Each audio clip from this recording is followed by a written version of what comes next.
C'est l'introduction, donc c'est le moment où je fais une de mes blagues pas drôles. Pas cette fois, désolé. Aujourd'hui, je vais faire une petite annonce. Alors déjà, je vous avais annoncé dans une vidéo qui s'appelait Notre Communauté, que je voulais faire des vidéos avec les fans, des podcasts, des trucs comme ça. Et après avoir fait la première avec monsieur Hello793, 93, je vais arrêter de le dire en anglais, parce que sinon il va s'énerver, d'accord. Après avoir fait la première, maintenant je vois que les gens se motivent et tout, et c'est cool. J'ai plusieurs idées, une qui est en préparation, j'ai une autre, cette fois-ci c'est une pure critique, avec un autre abonné qui va arriver normalement si j'arrive à la monter d'ici jeudi, mais je promets rien. Bref, il y a plein de trucs, donc les abonnés, bah abonnez-vous déjà, mais surtout les abonnés continuent à participer, c'est vachement cool, ça fonctionne super bien, et je suis bien content, c'est ça que je voulais. Je profite aussi pour vous dire que je prévois de enfin vous présenter ma collection de DVD, puisque je monte des fois mes DVD à gauche à droite, et je me suis dit que c'est pas de bol, parce que vous savez pas ce que j'ai exactement, et puis comme je suis pas en train de me filmer devant ma bibliothèque remplie de DVD, vous savez pas exactement ce que j'ai, donc je vais vous présenter tout ça. C'est des vidéos qui prennent assez de temps, ça par contre on dirait pas, mais ça prend du temps, parce qu'il faut les sortir déjà, et les classer, et les ranger, et c'est compliqué chez moi.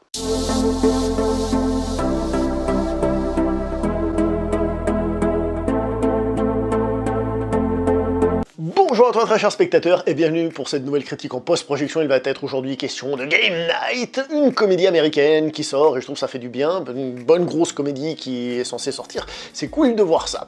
Alors je vais vous lire tous les noms, je vais me priver de rien du tout. Donc le film est réalisé par Jonathan Goldstein et John Francis Daly, qui sont deux compères qui travaillent toujours ensemble, et si vous avez suivi les news qui étaient présentées sur cette chaîne, vous savez que ce sont les deux réalisateurs qui sont prévus pour réaliser Flashpoint, donc le film sur Flash, prévu dans le DCEU, donc dans la continuité d'ici au cinéma. Au casting, nous avons Jason Bateman, Jason Bateman, enfin bref. Nous avons Rachel McAdams, que personnellement, là comme ça je me souviens d'elle dans Sherlock Holmes et dans Spotlight. Très bonne actrice, et en plus mignonne comme tout, mais je crois que c'est un petit peu subjectif, c'est ce que je suis en train de dire. Nous avons Kyle Chandler, acteur, je sais pas si vous vous souvenez de cette série télé qui s'appelait... ça s'appelait comment? Demain à la une.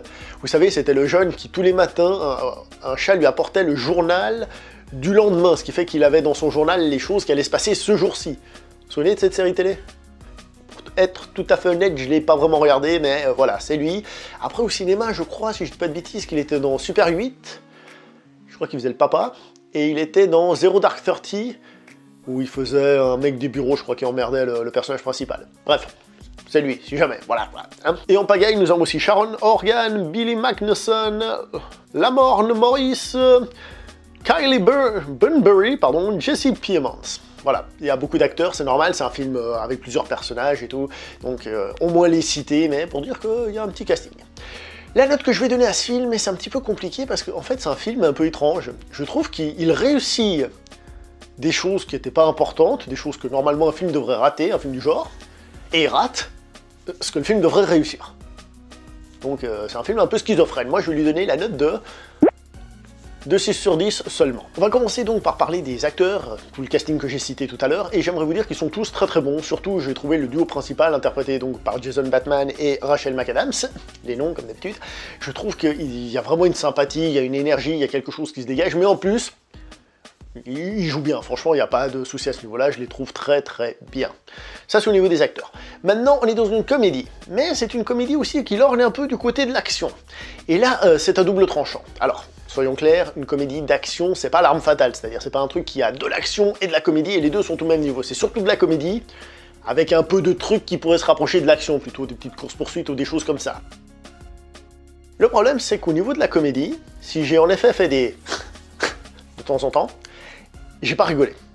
La salle dans laquelle j'étais était pas très remplie, parce que je suis allé le voir tôt ce matin, et j'ai entendu aussi ce genre de bruit, mais personne qui rigolait réellement. Et c'est là où est le problème, c'est que je trouve que la partie drôle, la partie comique du film, en ce qui me concerne, n'est pas réussie. Alors, il y a des blagues qui sont amusantes et tout, mais j'ai pas rigolé, j'étais pas mort de rire. De plus, c'est pas non plus comme s'il y avait une situation dans laquelle, si vous voulez, je rigole pas en mode haha, mais je suis en mode oh c'est cool ce qui se passe et tout. J'ai trouvé ça sympa, mais côté humour, j'ai pas été halluciné. Par contre, côté action, entre guillemets, hein, comme je dis, c'est pas un film d'action, hein, c'est pas, je sais pas, c'est pas un Mad Max Fury Road. Hein. Niveau action, niveau mise en scène du film en règle générale, alors là j'ai été bluffé. Il y a des moments où le film part un peu dans des trucs genre horreur, suspense, et ça par contre c'est superbement bien fait. Ça c'est superbement bien fait. T'es là, tu fais waouh, dis donc, c'est bien mis en scène, ça fait bien monter les petits trucs. Bon, ça n'a rien du tout, hein, mais ça fonctionne super bien. Il y a des plans, par exemple, au bout d'un moment, il y a une porte, elle se fait casser, et puis ils doivent tourner une espèce de loquet. Et en fait, la caméra, elle tourne en même temps que le loquet, pouc, et elle prend un coup, pouc. Mais c'est excellent. Il y a des plans de voiture, vous avez la voiture et la caméra ici, hein, des plans comme ceux qu'on a vu un peu dans Taxi 5, si vous avez regardé, où on voit pas le câble qui se rapproche, ça fait un peu jeu vidéo, si vous voulez, hein, par rapport à vous, vous avez la voiture ici, d'accord ? Et c'est vachement beau. Alors il y a un moment donné, il y a un plan, j'ai pas réussi à regarder, parce que je faisais pas attention au début, il y a la voiture et il y a la lumière par derrière. Et j'ai pas réussi à regarder, enfin au moment où j'ai levé la tête, le plan s'est coupé tout de suite après, si on voit justement la caméra qui se reflète et on voit l'ombre de la caméra. Ça j'ai pas regardé, peut-être. Mais honnêtement, d'un point de vue réalisation, d'un point de vue mise en scène, tu dis waouh, c'est une comédie ça ? Parce que franchement, il y a des idées, il y a des trucs, c'est vachement cool. Et moi je trouve que c'est rassurant. Par rapport à Flashpoint, par rapport à des films plus d'action, là, je trouve ça cool. Parce que là, il y a des grandes qualités. Le scénario en lui-même, l'histoire, donc, elle se suit sans trop de déplaisir, elle est un peu prévisible sur certains points, évidemment, etc., etc. Il y a quelques trucs qui fonctionnent pas trop dans le sens où ça... comment dire ? Où c'est pas crédible même dans le film. Je prends un exemple, au bout d'un moment, il y a quelqu'un qui se fait trousser par quelqu'un de très très fort, d'accord, avec une cour derrière, et à ce moment-là, il y a quelqu'un qui sort de nulle part, bam, qui lui saute dessus. Ok, pas de problème. Scène d'après, tu vois le même groupe, donc celui qui a sauté sur la personne, qui sont en train de courir et les autres sont derrière. C'est un exemple bidon, mais c'est juste pour dire que là, par exemple, il y a un petit truc au montage, il manque peut-être un petit bout de scène ou je sais pas trop quoi. Et il y a 2-3 scènes comme ça dans le film qui sont pas... même dans l'univers du film qui collent pas à 100%, mais ça m'a pas plus dérangé que cela. Donc, est-ce que je vous conseille ce film ? C'est un peu particulier. Alors déjà, l'humour, c'est quelque chose de très personnel, il y en a qui vont trouver ça hilarant, d'autres pas. Moi, je trouve que c'est une comédie réussie, bien réalisée, il y a une énergie, il se passe des choses, on ne s'ennuie pas. Mais c'est pas le film du siècle, même niveau comédie, ni quoi que ce soit. Je dirais que personnellement, c'est un film que je vais vite oublier. Est-ce que je vous conseille d'aller le voir au cinéma ? Ça dépend si vous avez la carte passe, si vous devez payer plein pot, si vous attendez au chef-d'œuvre de l'année. Je dirais que c'est pas forcément un film à aller voir au cinéma, même si moi c'est le genre de film que j'aime voir au cinéma. Je vous le conseillerais pas spécialement, mais il n'est pas mauvais, loin de là.